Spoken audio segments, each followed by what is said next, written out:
एक अद्भुत कवि संत थे जिनका जन्म कर्नाटक में हुआ था।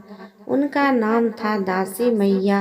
वह इतने अच्छे बुनकर थे कि उनको एक बार बहुत महीन और बहुत सुंदर पगड़ी का कपड़ा बुनना शुरू किया। बुनते बुनते उनको पूरा 1 महीना लगा। आखिर उन्होंने वह कपड़ा बुन ही लिया, और क्योंकि उनकी कमाई भी इससे ही होती थी, फिर एक दिन वह उसे बेचने के लिए बाजार ले गए। वह कपड़ा इतना सुंदर था कि किसी ने भी उस कपड़े की कीमत नहीं पूछी। सभी को लगा कि वे बहुत महंगा होगा।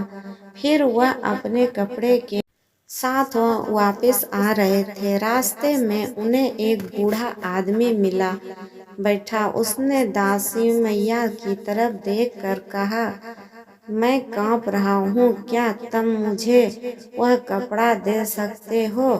दयालु भाव होने के कारण दासी मैया ने वह बूढ़े आदमी को कपड़ा दे दिया।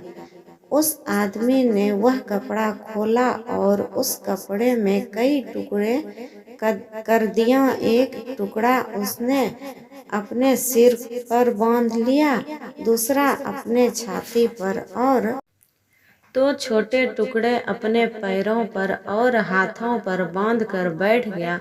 दासी मैया बस देखते रहे। अचानक से बूढ़ा आदमी में न पूछा, क्या कोई दिक्कत है?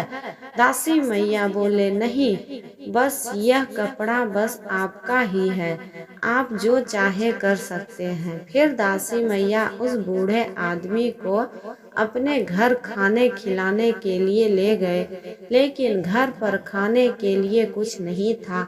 अतिथि को देखकर उनकी पत्नी बोली, घर में इतना खाना भी नहीं कि आप खा सके, और आप एक मेहमान हैं के साथ आए हैं। दासी मैया फिर परेशान होकर कहा, चलो मेरा छोड़ो, घर में जो भी तिल फूल है उसे बनाकर ले आओ। तो फिर क्या था, अपने भक्त को ज्यादा दिए असमंजस में पड़ा नहीं देख पाए। वह बूढ़ा आदमी और कोई नहीं, वह भगवान शिव थे।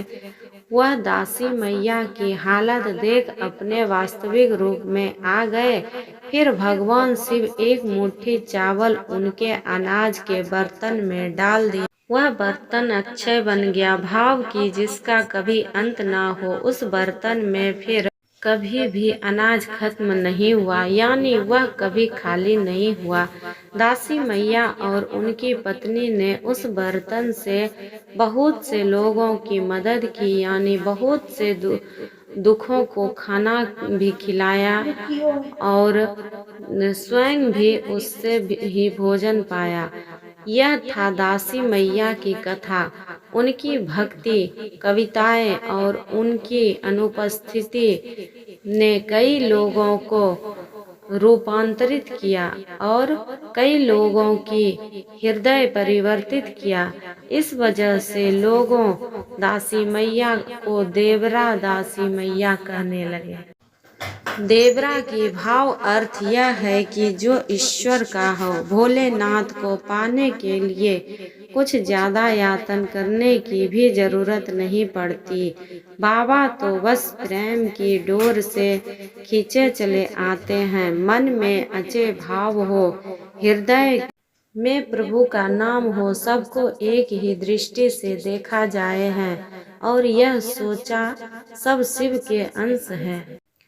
पढ़ने के बाद कमेंट करके बताएं आपको कैसे लगे यह कथा, और कमेंट में ओम नमः शिवाय लिखना ना भूलें। दोस्तों को भी शेयर करें। हर हर महादेव।